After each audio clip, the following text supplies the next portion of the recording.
جو کالم لکھنا شروع کیا، اور میرا جو پہلا کالم جنگ میں چھپا اس سے پہلے میں اس پاپولر بیانیے کا شکار تھا جس میں یہ سمجھا جاتا تھا کہ یہ سیاستدان کرپٹ ہوتے ہیں۔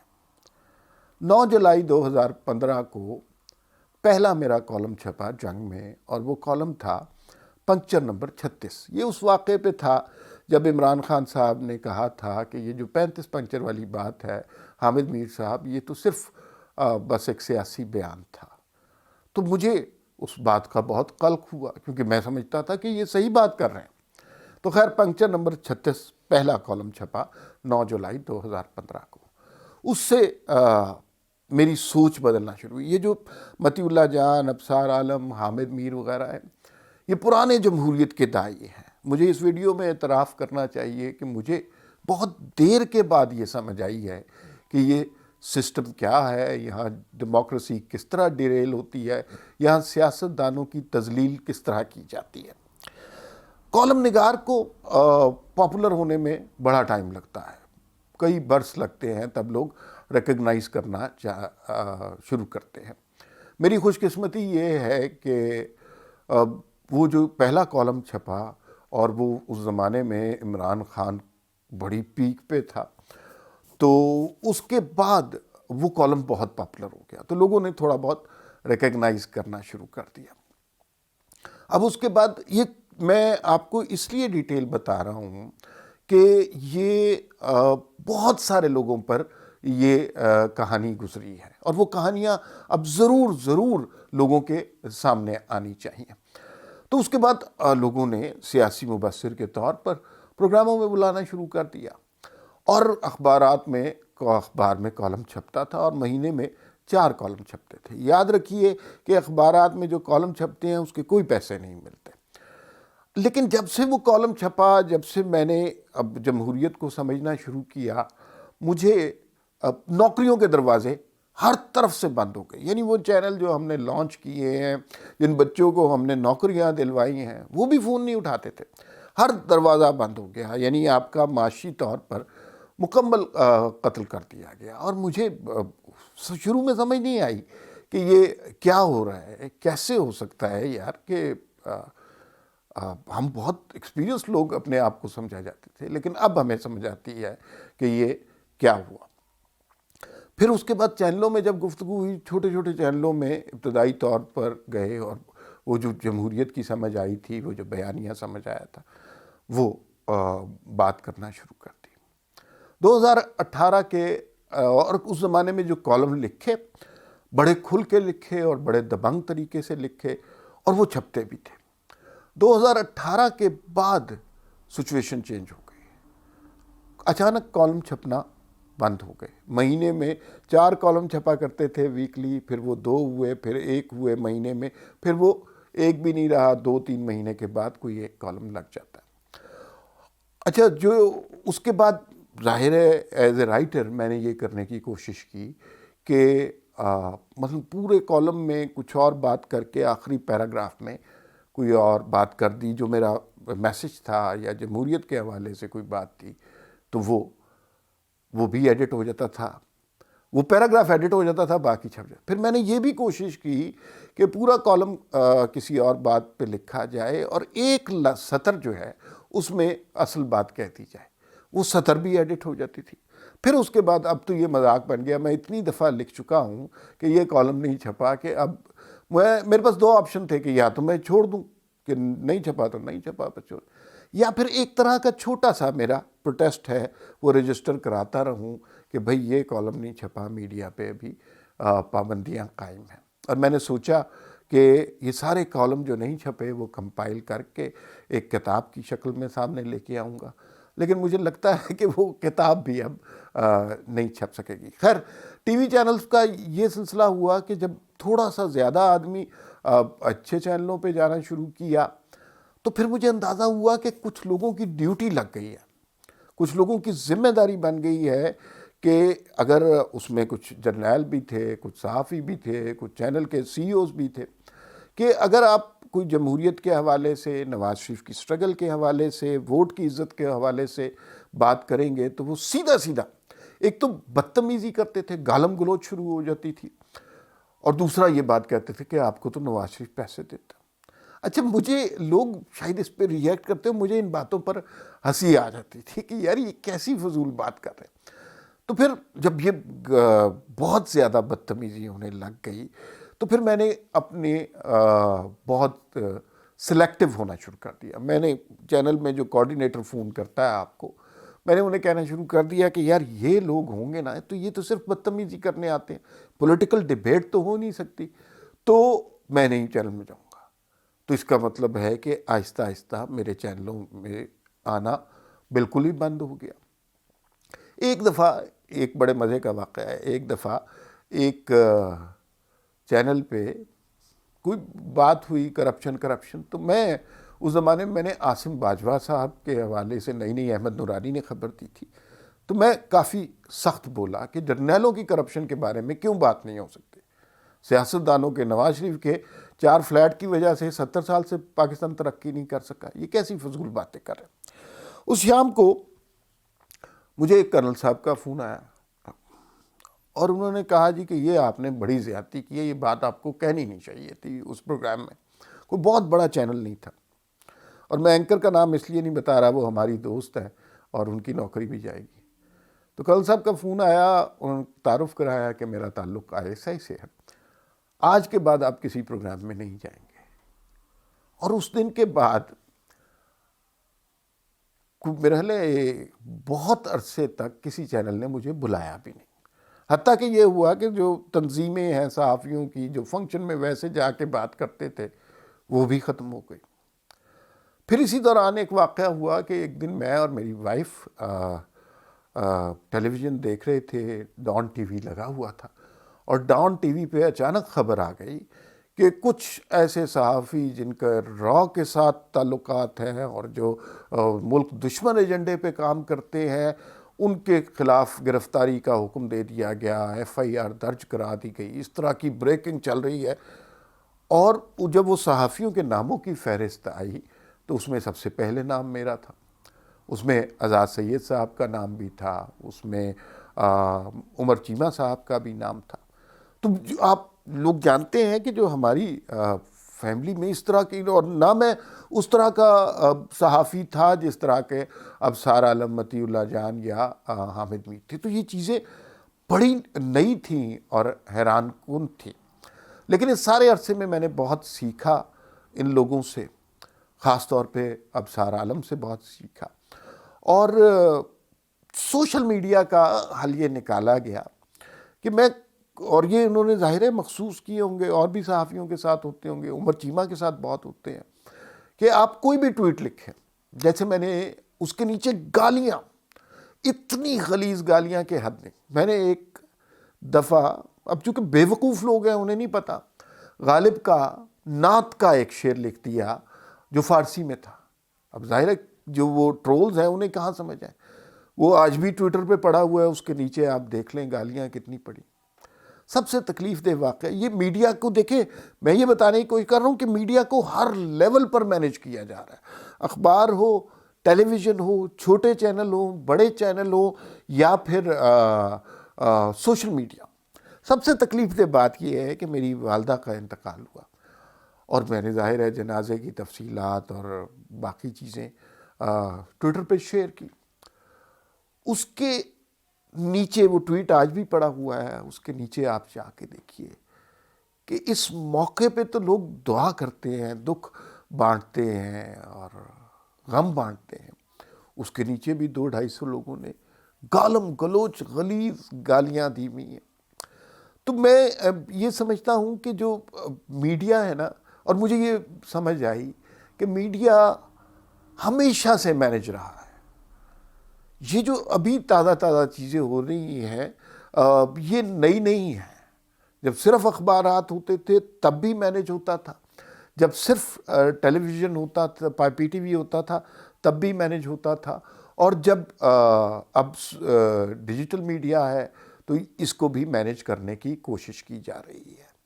لیکن ان ساری باتوں سے قطع نظر مجھے ابصار عالم جیسے لوگوں کو دیکھ کر بڑا حوصلہ ہوتا ہے کہ انہوں نے تن من دھن کی بازی لگا دی. نہ وہ کسی سیاسی جماعت کے کارکن ہیں، نہ ان کا کوئی سیاسی ایجنڈا ہے.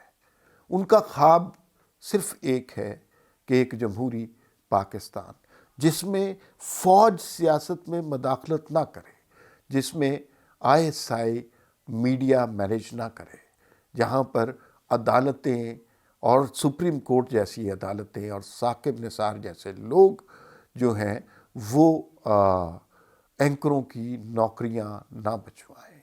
اگر کسی نے غلطی کی ہے تو اس کو غلطی کی سزا ملنی چاہیے میڈیا کے رولز کے مطابق. یہ ساری گفتگو میں نے اس لیے بتائی کہ میں بہت سارے ایسے دوستوں کو جانتا ہوں جن کے ساتھ اس سے بہت زیادہ تکلیف دہ مراحل گزرے ہیں، جن کی میری طرح نوکریاں صرف ختم نہیں ہوئیں، ان کو تھریٹس بھی ملی ہیں، ان کو مارا پیٹا بھی گیا ہے. احمد نورانی کی مثال آپ کے سامنے ہے. وہ جو اس جیسا بہادر صحافی شاید ہی پاکستان کی تاریخ میں کوئی ہو. تو اس ساری گفتگو کے بعد اب میں آپ کو سنوانا چاہتا ہوں وہ جو گفتگو ابصار عالم نے کی، وہ بنیادی طور پر پاکستان میں جمہوریت کے خطوط کو وضع کرتی ہے، ان باتوں کی طرف توجہ دلاتی ہے جو کل قاضی فائز عیسیٰ نے کی کہ جن بنیادوں پر یہ ملک بنا تھا اور جن بنیادوں پر اس کو استوار ہونا چاہیے، جن بنیادوں پر اس کو پھلنا پھولنا چاہیے. ہماری جمہوریت کے راستے میں، ہمارے آئین کے راستے میں، ہمارے پارلیمان کے راستے میں کیا کیا رکاوٹیں ہیں اور کس قدر دیدہ دلیری سے یہ ان سب چیزوں کو، پارلیمان کو، عوام کے ووٹ کی عزت کو، آئین کو پامال کرتے ہیں. اس کو اگر آپ جاننا چاہتے ہیں تو ابصار عالم کے یہ 11 منٹ کی تقریر ضرور سنیے. بسم اللہ الرحمن الرحیم. بہت شکریہ نسیم. اور آج یہاں اپنی بات کے کرنے کا آپ لوگ ذکر کر رہے ہیں فون کالز کا. تو فون کالز پہ تو ہمارا میڈیا چلتا ہے اور یا نہیں چلتا، لیکن جب سیکلوڈڈ وائسز کی بات ہوتی ہے تو بعض وائسز جس میں میری بھی ایک آواز ہے وہ بغیر فون کال کے بھی بند ہوئی ہیں بغیر کسی فون کال. ہمارے ٹی وی چینل کے مالکان اتنے سمجھدار ہیں کہ انہیں پتہ ہے کہ بعض لوگوں کو بلائیں گے نہیں تو بہتر ہے کال ہی نہیں آئے گی. 4 سال پیمرا سے مجھے چھوڑے ہوئے ہو گئے ہیں، نکالے گئے ہوئے، اور آج تک کسی ٹی وی چینل نے مجھے نہیں بلایا سوائے منیزہ جہانگیر کے، جو انہوں نے پچھلے مہینے پریس فریڈم ڈے پہ، کیونکہ میں بھی وکٹم ہوں اس چیز کا، تو انہوں نے بلایا. 4 سال میں پاکستان کے تمام ٹی وی چینلز میں سے صرف منیزہ جہانگیر وہ ایک بہادر آواز ہے جس نے مجھے بلایا اور میری بات سنی. کوئی اخبار میرا آرٹیکل نہیں چھاپ سکتا، نہ چھاپتا ہے نہ کہتے ہیں. خود رابطہ کیا کئی دفعہ انہوں نے شروع میں نے کہا ٹھیک ہے میں لکھتا ہوں، میں لکھنا شروع کیا تو انہوں نے انکار کر دیا. یہ جو مایوسی کی باتیں آپ سن رہے ہیں نا، اس کے باوجود میں چاہتا ہوں کہ آپ کو کچھ میں امید والی سائڈ دکھاؤں. میں آپ کو تھوڑی سی اپنی سٹوری بتاؤں کہ اتنے بھی حالات خراب اور خطرناک نہیں ہیں جتنے ہم سمجھ رہے ہیں. اس میں سب سے پہلا جو فرق ہے پچھلے ادوار میں اور اب 2021 میں، وہ ہے ڈیجیٹل کا فرق. ڈیجیٹل میڈیا آیا ہے، اس نے پرنٹ اور الیکٹرانک میڈیا کو بہت ٹف کمپٹیشن دیا ہے. لوگ پوچھتے ہیں مجھے گولی کیوں لگی؟ تم تو کسی ٹی وی چینل پہ بھی نہیں آتے، تم تو اخبار میں لکھتے بھی نہیں ہو، تم کوئی سیاسی جماعت میں بھی نہیں ہو، تم کوئی جلسے جلوس بھی نہیں کر رہے، تمہیں گولی کیوں لگی؟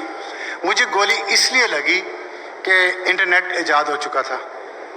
میں نہ یوٹیوب چینل میرا ہے، نہ میرا کوئی فیس بک پیج ہے، نہ کسی اور جگہ پہ میں موجود ہوں. میں صرف ٹویٹر پہ موجود ہوں. میں صرف ٹویٹس کرتا ہوں اور ان ٹویٹس میں کچھ سچ ہوتا ہے اور وہ سچ کڑوا ہوتا ہے.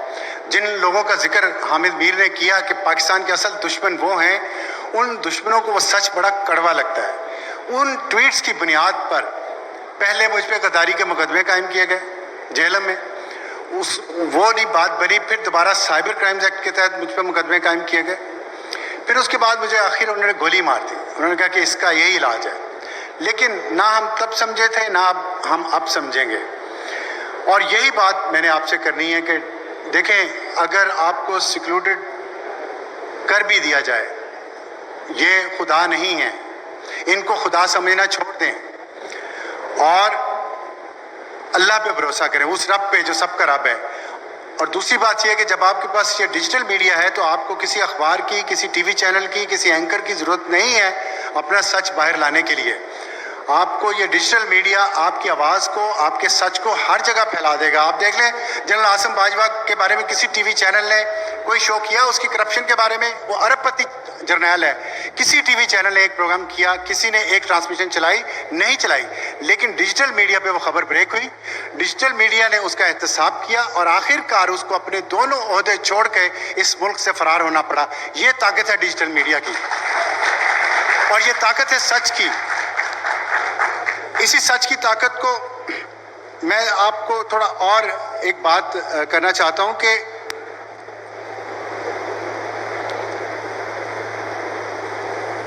یہ جو علی کرد صاحب نے کسی جنرل کا نام لیا تھا آج یا جنرل کا ذکر کیا تھا, میں بھی آپ کو ایک واقعہ سناتا ہوں جنرل کا, کہ آپ فیصلہ کریں سب پاکستان کے شہری اور جرنلسٹ بھی کہ وہ کس سائڈ پہ ہونا چاہ رہے ہیں, سیکلوڈڈ سائڈ پہ یا پروٹیکٹڈ سائڈ پہ. جب میں پیمرا کے چیئرمین تھا تو اس وقت عامر لیاقت ایک اینکر ہوتے تھے, وہ بڑے چہیتے ہیں. انہوں نے کل آج صبح میں سن رہا تھا ان کا کسی کو انٹرویو میں کہہ رہے تھے میرا تو وہ بچپن سے خیال کرتے ہیں. اب بچپن سے جن کا وہ خیال کر رہے تھے, میں آپ کو ایک واقعہ سناتا ہوں جو سچا واقعہ ہے اور میرے سامنے ہوا ہے, اس لیے میں اس کی گواہی دے رہا ہوں کہ انہوں نے پاکستان کے تمام جو آزادی پسند صحافی تھے, جو سول سوسائٹی کی اسٹرانگ وائسز تھی, ان کے خلاف انہوں نے پروگرام شروع کر دیا بول ٹی وی پہ 2017 میں. ان سب کے خلاف کفر کے فتوے, غداری کے فتوے اور دشنام ترازی گالیاں, ان کی فیملیز کے بارے میں بکواس اور اخلاق سے گری ہوئی باتیں کی. تو پیمرا کو کمپلینٹس آئیں 26 لوگوں کی, پاکستان کے پرومیننٹ جرنلسٹ, اس میں طلعت بھی تھا, حامد میر بھی تھا, اس میں نجم سیٹھی تھے, اس میں میر شکیل الرحمان تھا, شاہزیب خانزادہ تھا, بہت سارے لوگ تھے, امتیاز عالم تھے.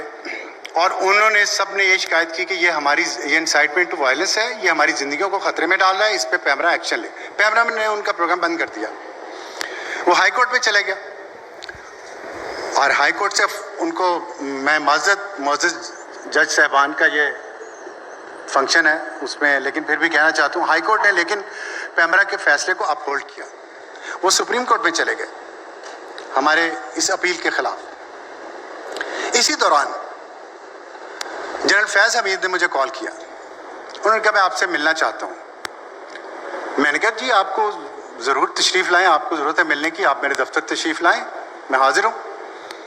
وہ تشریف لائے اور میں نے اپنے پیمرا کے جتنے ہمارے ڈی جیز تھے ان کو سب کو الرٹ کیا. میں نے کہا کوئی نیشنل سیکورٹی کے ایشوز ہوں گے, ڈسکس کرتے ہیں کیا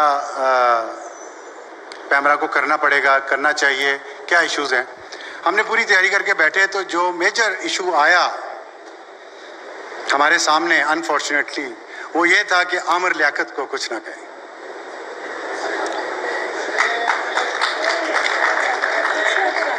کچھ نہ کہیں, عامر لیاقت کو کچھ نہ کہیں, ایسے ہی کہا گیا. خیر میں نے کہا جی یہ تو نہیں ہو سکتا, وہ تو کاؤنسل آف کمپلینٹ میں کیس چلا گیا. کاؤنسل آف کمپلینٹ, طلعت بھی اس میں کمپلیننٹ تھے اس میں, اور طلعت نے جو کمپلینٹ لکھی تھی اس کے الفاظ ابھی بھی میرے دل پہ نقش ہے, اس کی ذاتی باتیں اس لیے میں کرنا نہیں چاہتا, لیکن بہت دکھی دل سے اس نے وہ کمپلینٹ کی تھی, اس کو یاد ہوگا. تو میں نے کہا جی یہ تو نہیں ہو سکتا. بہرحال وہ چلے گئے. اس کے بعد سپریم کورٹ میں کیس چلا گیا ہمارا اور عامر لیاقت پہ پابندی جاری تھی. تو honourable chief justice Saqib Nisar صاحب وہ کیس کو بنفس رویش سن رہے تھے اور میں وہاں پہ آرگیو کر رہا تھا ان فیور آف بین آن عامر لیاقت. ہمیں بہت امید تھی کہ ہمارا کیس بڑا مضبوط ہے اور ہم بڑے اچھے آرگومنٹس دے رہے تھے. تو اچانک چیف جسٹس صاحب نے, آنریبل چیف جسٹس صاحب نے کہا کہ ابھی بریک ہے, بریک سے واپس آ کے ہم فیصلہ سنا دیتے ہیں. وہ بریک پہ چلے گئے. ہم بڑے خوش تھے کہ یہ فیصلہ پیمرا کا جاری رہے گا اور اس پہ جو بھی کاؤنسل آف کمپلینٹ کا فیصلہ ہوگا وہی فائنل ہوگا.